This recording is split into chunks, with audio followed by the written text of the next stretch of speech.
జంబుకేశ్వర ఆలయం. జంబుకేశ్వరం పంచభూత క్షేత్రాల్లో రెండవది.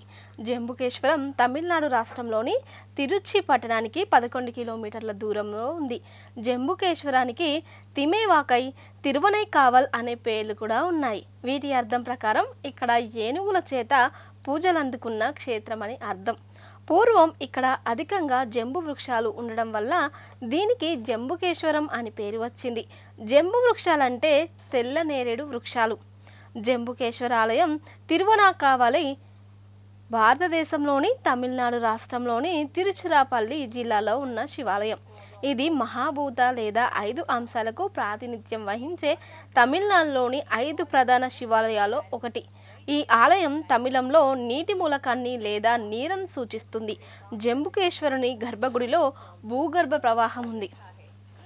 సో మనం ఇక్కడ చూసుకుంటే ఏంటంటే మనకు దాదాపు ఈ పంచభూత లింగాల్లోని ప్రతి ఒక్క లింగం 4 లింగాలు అయితే తమిళనాడులోనే మనకు వెలిసాయి. మనకు వాయులింగం అనేది ఆంధ్రప్రదేశ్లోని శ్రీకాళహస్తిలో వెలిచి ఉంది. సో ఇంకా మిగతా 4 లింగాలు అయితే తమిళనాడులో వెలిసాయి. సో తమిళనాడు వాసులు చాలా అదృష్టవంతులు కదా. సో అరుణాచలం కానీ, చిదంబరం కానీ, ఇప్పుడు చెప్పుకున్న జంబుకేశ్వరం కానీ, ఏకాంబరేశ్వరం, కంచి ఇవన్నీ కూడా తమిళనాడులోనే ఉన్నాయి. సో మన కాలర్ అయితే రెడీగా ఉన్నారు, మాట్లాడేద్దాం. Hello hello Kavya. Hello Sarojini గారు, నమస్కారం. నమస్కారం అమ్మా. బాగున్నారా సరోజిని గారు? శుభాకాంక్షలు, అడ్వాన్స్ గా రంజాన్ శుభాకాంక్షలు. మీకు కూడా ఉగాది శుభాకాంక్షలు. ఓకే, మరి సరోజిని గారు పూజ చేశారు ఈరోజు? పూజ అయిపోయిందమ్మా. అసలు పూజ చేస్తే ఆ రోజు మొత్తం ఏదో పాజిటివిటీ అనిపిస్తుంది కదా, ప్రశాంతంగా ఉంటుంది కదా మనసు కూడా ప్రశాంతంగా ఉంటుంది. వారం గుడికి వెళ్తాం అనమాట. సోమవారం శివాలయానికి, గురువారం అంటే సాయిబాబా గుడికి వెళ్తాం. వెళ్ళకపోతే ఆ రోజు ఏంటో వెలితిగా ఉంటుంది మాకైతే. అవును, అది అలవాటు అవుతుంది కదా. సో నాకు కూడా దీపారాధన చేసి చేసి ఒక రోజు చేయకుంటే ఏదో వెలితిగా అనిపిస్తుంది. వెలితిగా అనిపిస్తుంది, మనకి ఏంటో పోగొట్టుకున్నట్టుగా అనిపిస్తుంది. సో మరి ఈ రోజు ఏంటంటే సరోజిని గారు, నేను పంచభూత లింగాల్లో జలలింగం గురించి చెప్తున్నాను. సో ఇది వరకు 4 లింగాల గురించి చెప్పాను, విన్నారు కదా ప్రతి వారం.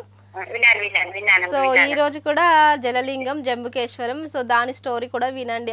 ఆల్రెడీ మీరు వినే ఉంటారు. సో నా నోటితో ఈ రోజు వినేసేయండి నా వీడియోలో, ఓకేనా? నేను మా ఊరు దగ్గర వ్యవహారం అనండి, అది చెప్తాను గురి గురించి. చెప్పండి. అది ఏంటంటే గుంటూరు జిల్లాకు వస్తుంది. న్యూజిలాండ్ మండలంలో ఉంటుంది. అది న్యూజిలాండ్ మండలంలో ఉంటుంది. అది ప్రకాశం జిల్లా ఒంగోలు కూడా దగ్గర మధ్యలో ఉంటుంది. గుంటూరుకి ప్రకాశానికి మధ్యలో ఉంటుంది, ఒంగోలుకి. అయితే అక్కడ ఏంటంటే వేప చెట్టుని ఒక ఆయన ఇల్లు కట్టుకుంటాడు, బ్రాహ్మణ ఆయన. వేప చెట్టు కొమ్మలు తీసేసి గుడిసెలాగా వేసుకుంటే అది దేవుడి వృక్షం అంటారు. తెలిసిన వినకుండా కట్టుకునేసారు కదా, అది ఆయన గుడిసె కాలిపోయింది. కాలిపోయి ఇంకా ఏమైంది, ఆ చెట్టు అంతర్కమైన ఉండేది. ఇప్పటికి కూడా దానికి పాలు కానీ ఏమన్నా పోస్తుంటే వేప తడిసిపోయి చెదలు పడుతుంది కదా, కానీ అక్కడ చెదలు పడుతుంది కొమ్మకి. ఆ కొమ్మకే పూజలు చేస్తారు.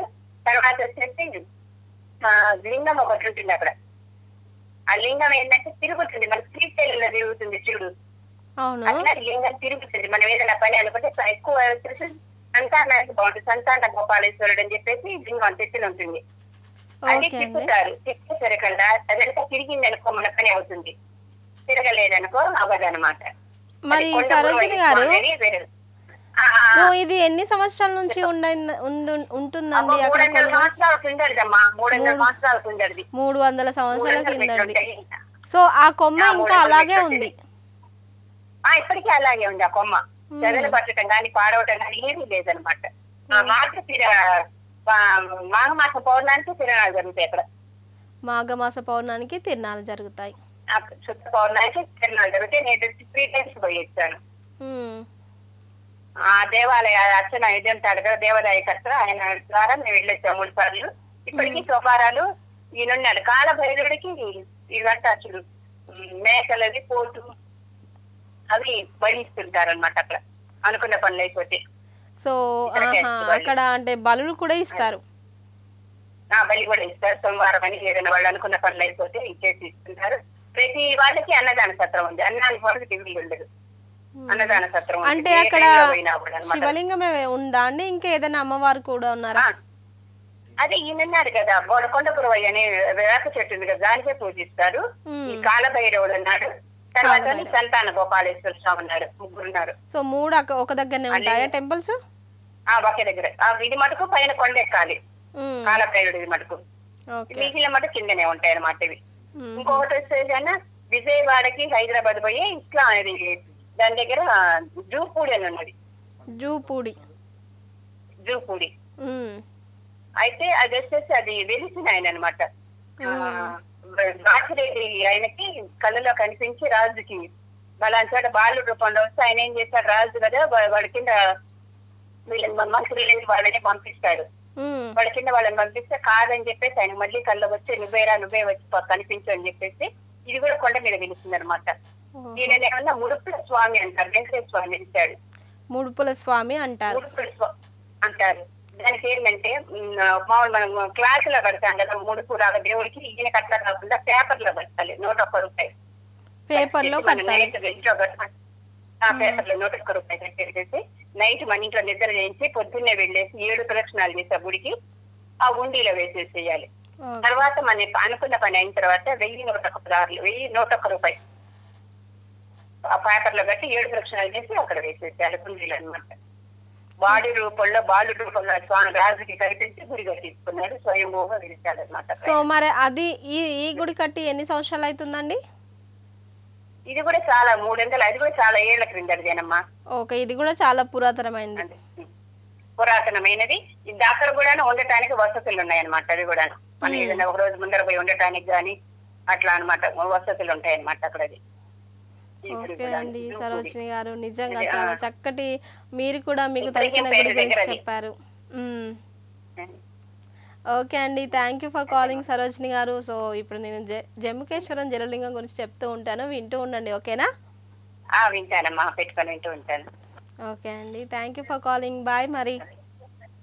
బాయ్. సో చూస్తున్నారు కదండి, మీరు కూడా మీకు తెలిసిన ఏదైనా టెంపుల్స్ గురించి మాతో తెలియజేయాలనుకుంటున్నారా?